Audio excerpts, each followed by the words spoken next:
and white trash talking.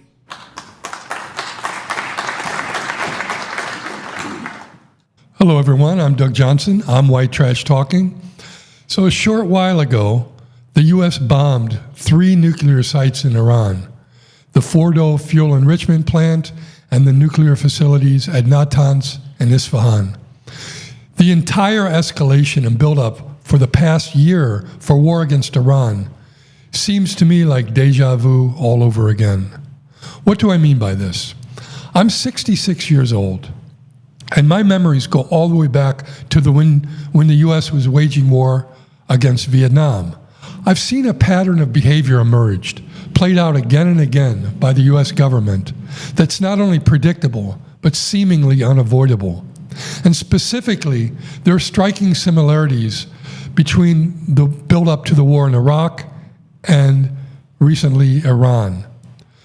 So these similarities include the following. So first, every war is preceded by fear-mongering to frighten Americans into supporting the war. The so-called enemy is always portrayed as an evil boogeyman coming to get us. Secondly, there are always erroneous accusations and fabricated evidence of weapons capabilities that supposedly threaten our lives. Dissenting voices are marginalized or silenced in order to maintain this constant fear. Third is the government's premature claims of military success, which the media sustains as long as it can until the obvious truth of military failure and defeat can no longer be denied. Okay, I've seen this in Ukraine, I saw it in Afghanistan, in fact, Vietnam, Iraq, everywhere. Fear-mongering and fabricated evidence prior to war, followed by false claims of success during the war, are hallmark attributes of U.S. wars. I will show you what I mean. The lead up to the U.S. attack on Iran follows the same script I just outlined.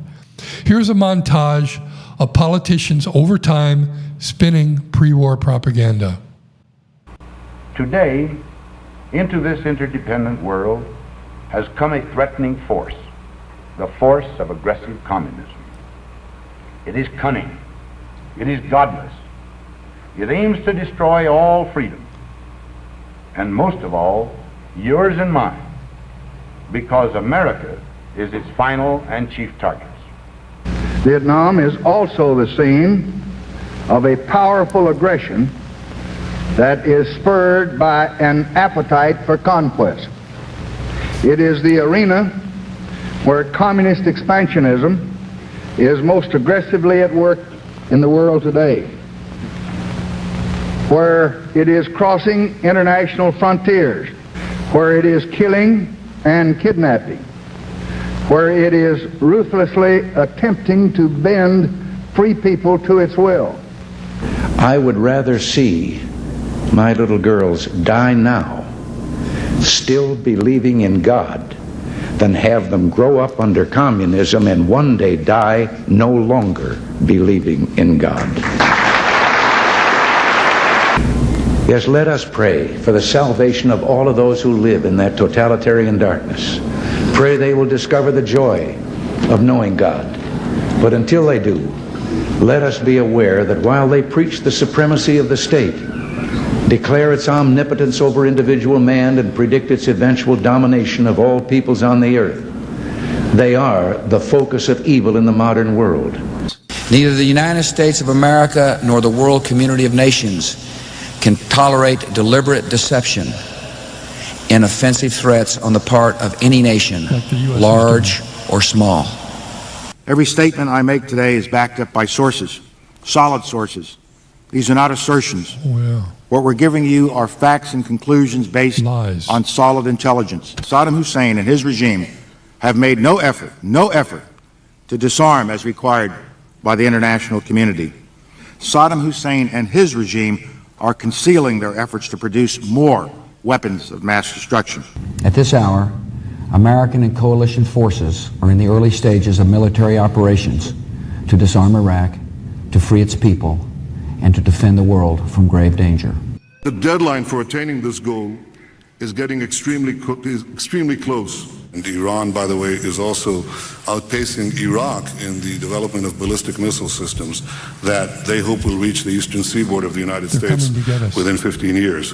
By next spring, at most, by next summer, at current enrichment rates, they will have finished the medium enrichment and move on to the final stage. From there, it's only a few months, possibly a few weeks. The year 2012. Before they get enough enriched uranium for the first bomb. The foremost sponsor of global terrorism could be weeks away from having enough enriched uranium for an entire arsenal of nuclear weapons. That would place a militant Islamic terror regime weeks away from having the fissile material for an entire arsenal of nuclear bombs. If not stopped, Iran could produce a nuclear weapon in a very short time. It could be a year, it could be within a few months, less than a year. The United States of America will not permit the world's most dangerous regimes to threaten us with the world's most destructive weapons. We will not let the world's most dangerous regime get the world's most dangerous weapons. The United States of America will not permit the world's most dangerous regime get the world's most dangerous weapons.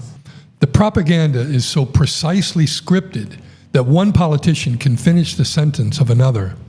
Out of fear, we consent to giving our tax dollars to arms manufacturers to illegally attack countries on the other side of the planet that pose no threat to us whatsoever.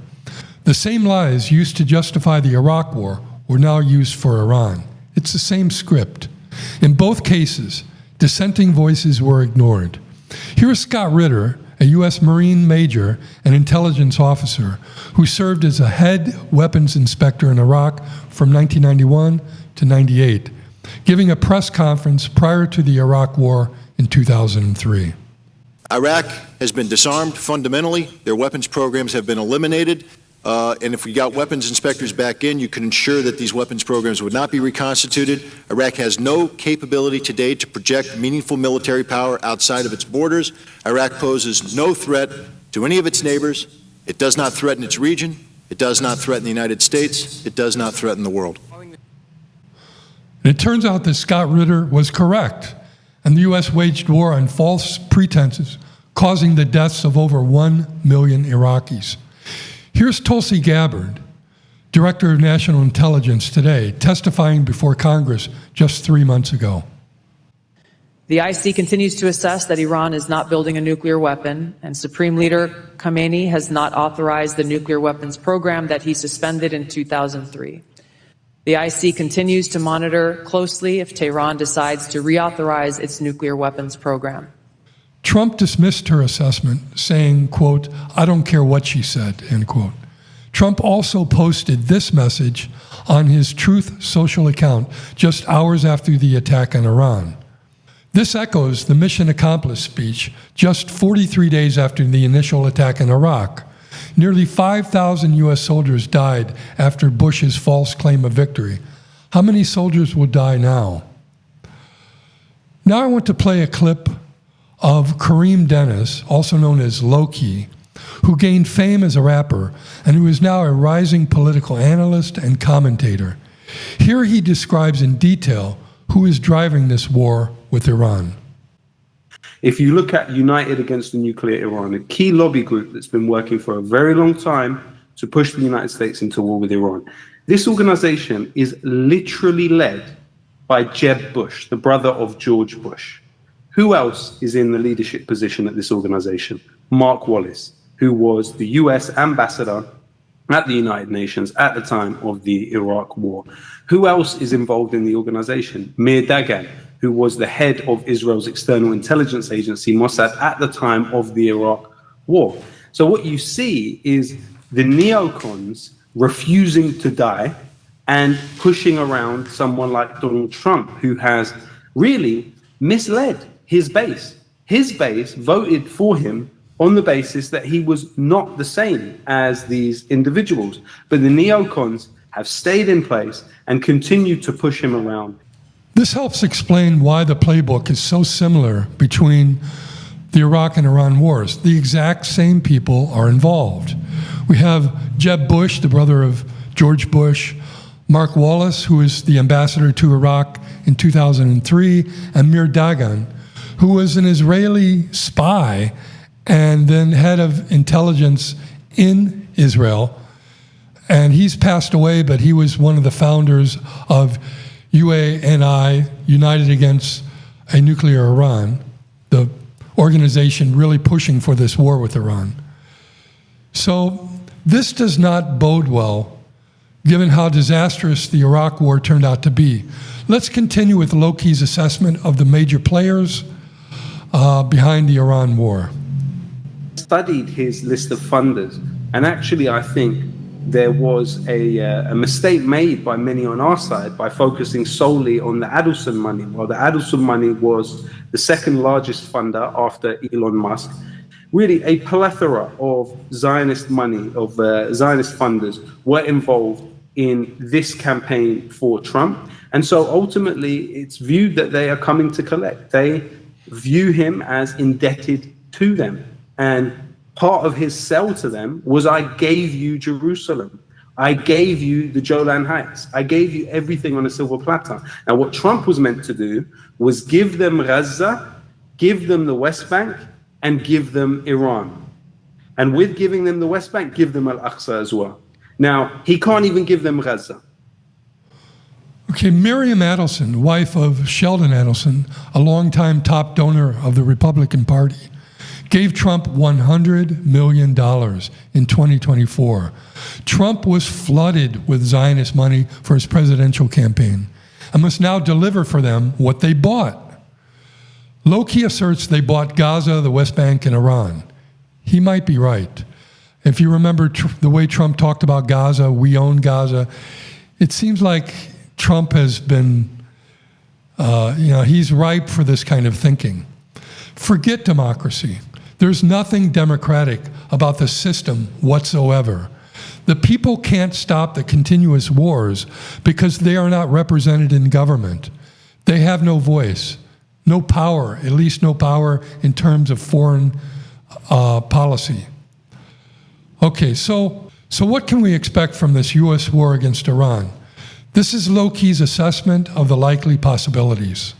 Iran has the capability to fight a war of attrition with Israel. Israel does not have the capability it doesn't even have the capability to fight a war of attrition with Hamas in Gaza. That's the simple fact. Israel has not been able to achieve its objectives in Gaza.